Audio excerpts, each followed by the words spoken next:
হয়, মহামাৰী কৰোনা ভাইৰাছৰ কাৰণে চৰকাৰে যি অৰ্ধ লকডাউন ঘোষণা কৰিছে, অৰ্ধ লকডাউনৰ ফলত বহু লোকৰ জীৱন জীৱিকাক লৈ সমস্যাত পৰিছে। তাৰ ভিতৰত যিসকল অন্ধশিল্পী আছে, অন্ধশিল্পীসকলৰ যথেষ্ট অসুবিধাৰ সন্মুখীন হৈছে। মই বৰ্তমান উপস্থিত আছোঁ এজন অন্ধশিল্পীৰ ওচৰত, শমশেৰ আলী তেখেতৰ নাম। মই তেখেতৰ পৰা কিছু মনৰ কথা জানিবলৈ চেষ্টা কৰিম। কি ক'ব এই মুহূৰ্তত?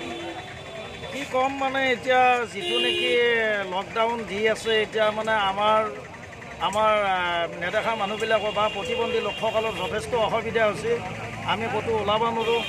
ক'ৰবাত কেতিয়াবা তাৰমানে এনেকৈ যদি মানে গান বাজনা কৰোঁ, মানে প্ৰশাসনৰ মানুহ দাবী ধমকি দিয়াৰ পাছত আমি তাৰ পৰাই মানে আঁতৰি যাব লগা হয়। আৰু ঘৰতে আবদ্ধ হৈ আছিলোঁ। কিন্তু আজি যিটো নেকি অসুবিধা হৈছে আমাৰ, কেৱল চৰকাৰী ৰেচন চাউলকেইটাই দি আমাৰ তাৰমানে দেহাৰ আৱৰণ নহয়, অত্যাৱশ্যকীয় সা সামগ্ৰী নহ'লেই আমি তাৰমানে এতিয়া মৰণ জীৱন পাহৰি তাৰমানে আমি বাহিৰত ওলাই আহিলেও প্ৰশাসনৰ কিছুমান বা যিবিলাক নেকি এতিয়া প্ৰশাসনৰ মানুহ আছে বা আৰক্ষী আছে, তেখেতসকলে আমাক মানে দাবী ধমকি দি পেলাই খেদি পঠিয়ায়। তাৰপৰা আমি এতিয়া কৰিম কি? আমি তাৰমানে চলাৰ কাৰণে কোনো উপায় নাই। আমি চৰকাৰক এনেকৈ আজি আপুনি যেনেকৈ তাৰমানে এটা নিউজ চেনেল লৈ আছে, এনেকুৱা নিউজ চেনেলত আমি দুই তিনিটা তাৰমানে মই সমীক্ষা দিলোঁ, কিন্তু আমি কোনো এটা চৰকাৰৰ ফালৰ পৰা ইতিবাচক সঁহাৰি নাপালোঁ। চৰকাৰক কি আহ্বান জনাব? চৰকাৰক আমি এইখিনিয়ে আহ্বান জনাওঁ, এতিয়া যিটো নেকি লকডাউনটোতো মানে এতিয়া মই শিথিল হ'ব লাগে বুলি ক'লেওতো নহ'ব। যিহেতুকে এটা অচিন্ত্ৰল বা গোটেই সমগ্ৰ মানৱ জাতিটোৰে যিহেতুকে এটা বিপৰ্যয়, তাত মই এইটো বিচাৰোঁ চৰকাৰে আমাক কিছু অলপ মানে সহায় সাহায্য কৰিব লাগে, য'ত নেকি আমি মানে আগতে যেনেকৈ চলি আছিলোঁ, গান বাজনা কৰি হওক কিবাকৈ পৰিয়ালটো পোহপাল দি আছিলোঁ। আজি এই পৰিস্থিতিৰ কাৰণে, এই মহামাৰীৰ পৰিস্থিতিত আমি তাৰমানে ওলাব পৰা নাই। যদি আমি ওলাব পৰা নাই, আমাক প্ৰশাসনৰ মানুহৰ বাধা দিয়ে, ক'ৰবাত কিবা 2-4জন ভাই বন্ধু লগ লাগিল, আমি কিবা এটা পোৱাৰ আশাত তাৰমানে 2-এটা গান গাওঁ।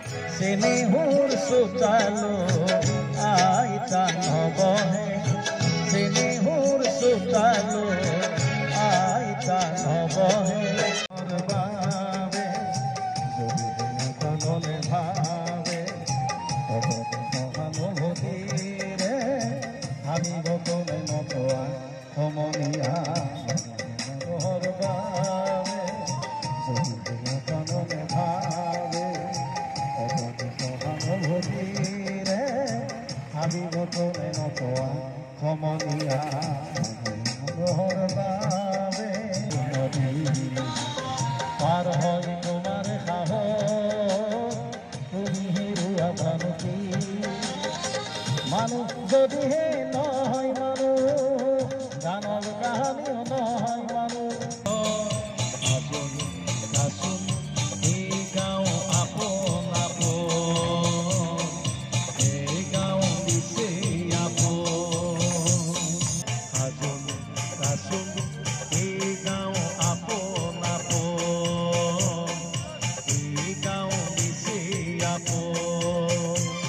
তাতো তাৰমানে প্ৰশাসনৰ মানুহে আমাক খেদি পঠিয়ায়। গতিকে সেইকাৰণে মই নিশ্চিতভাৱে ক'ব লাগিব যে এইসকল শিল্পীয়ে পদপথত গীত গাই পৰিয়াল পোহপাল দি আছিলে, কিন্তু অৰ্ধ লকডাউনৰ ফলত এইসকল শিল্পীয়ে ঘৰতে আবদ্ধ হৈ থাকিবলগীয়া আছে।